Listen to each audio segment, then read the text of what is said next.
Bitcoin jumping today, but still stuck below $6,500. Brian, how are you trading the CBOE Bitcoin futures here?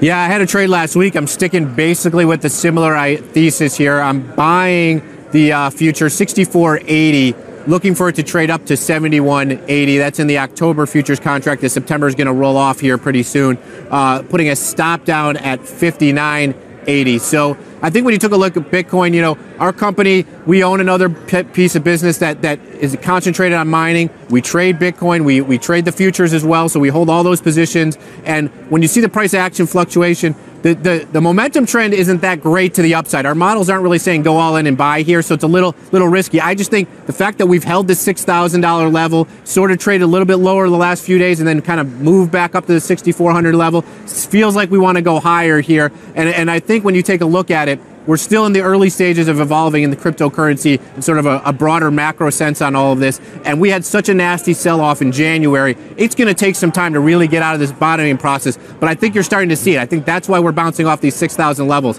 And if we don't, I have that stop down there and I want to get out. I almost want to get short at that point. Scott, we see this chart is going everywhere from almost in the 5,000s to the 8,000s. A lot of range there. What are your thoughts on his trade?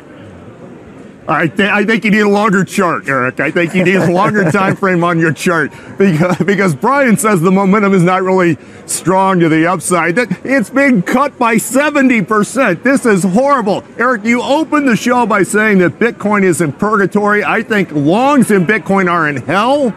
I think Bitcoin is going to well below 5,000. I wouldn't own it with my worst enemy's money. So I'll let you guys discuss the rest of that off camera when we're done. But Brian, give us the risk reward on that Bitcoin futures trade. We'll have a fist fight about it later here. But when you're looking at the risk, I'm risking 500 to make 700. That's because each contract at the CBOE futures contract is 1 Bitcoin. So each point is worth $1. So looking to play it to the upside for a 700-point move to the upside. And contrary to Scott's hate, we know he hates gold. He hates anything that's not the U.S. dollar, but I'm actually anti-fiat currency. So in that sense, I'm playing it to the upside. That's the problem. People say it's a fiat currency, and the fiat part of it is the bug. The fiat part of it is the feature. It's the reason I can pay my mortgage with it, and I can't pay my mortgage with Bitcoin, which is worth absolutely zero. Fundamental value of Bitcoin, zero.